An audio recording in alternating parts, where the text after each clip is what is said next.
আসসালামু আলাইকুম। আজকের রেসিপি গরুর মাংস ভুনা। এই রান্নাটি কম বেশ সবাই করে থাকেন, তবে যারা নতুন রাঁধুনি তাদের জন্য সহজ হবে।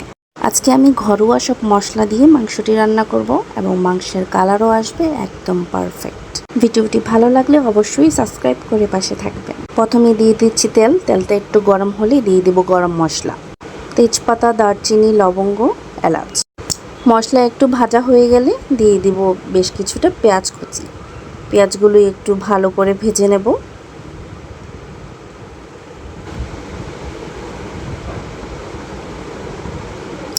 পেঁয়াজ অনেকটা নরম হয়ে আসলে দিয়ে দিব কিছুটা পেঁয়াজ বাটা। আবারও বেশ ভালো করে পেঁয়াজটা ভেজে নেব, তাহলে পেঁয়াজের গন্ধটা আর থাকবে না।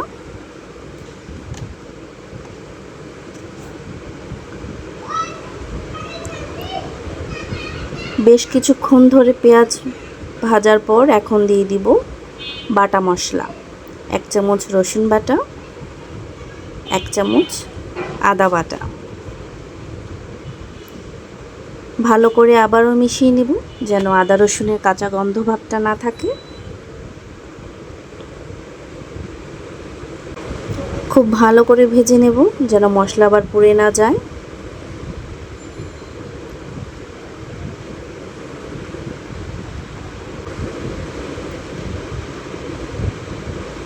খুব ভালো করে ভেজে নিয়েছি। এখন দিয়ে দেব সামান্য পানি এবং অবশ্যই গরম পানি ব্যবহার করবেন।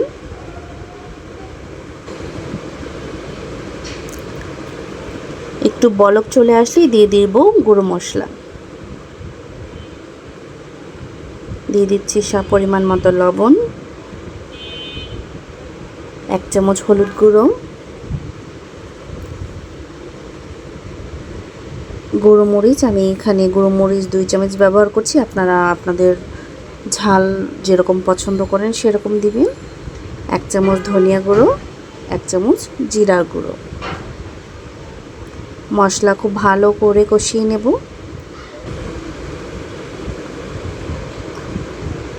এই পর্যায়ে তেল কিছুটা কম মনে হতে পারে, তবে গরু মাংস থেকে তেল বের হবে। মশলা খুব ভালো করে কষিয়ে নেব।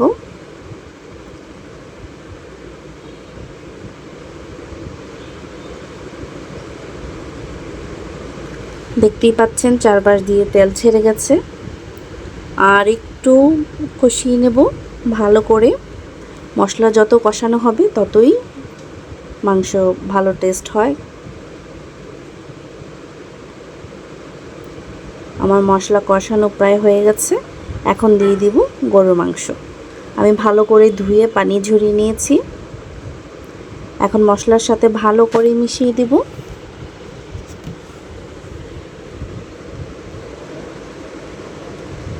মিশানো হয়ে গেছে, এখন ঢেকে দেব।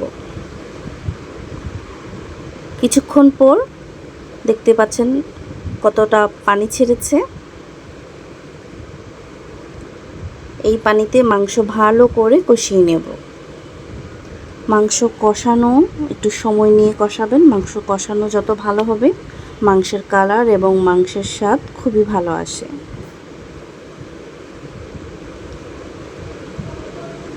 আবারও ঢেকে দিচ্ছি কিছুক্ষণের জন্য। আমি প্রায় অনেকটা সময় নিয়ে মাংস ভালো করে কষিয়ে নিয়েছি, পানিটাও শুকিয়ে নিয়েছি।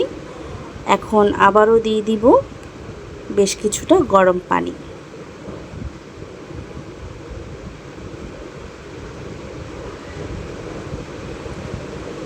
একটু নেড়ে দিব। এই পানিতেই গরুর মাংস সিদ্ধ হয়ে যাবে।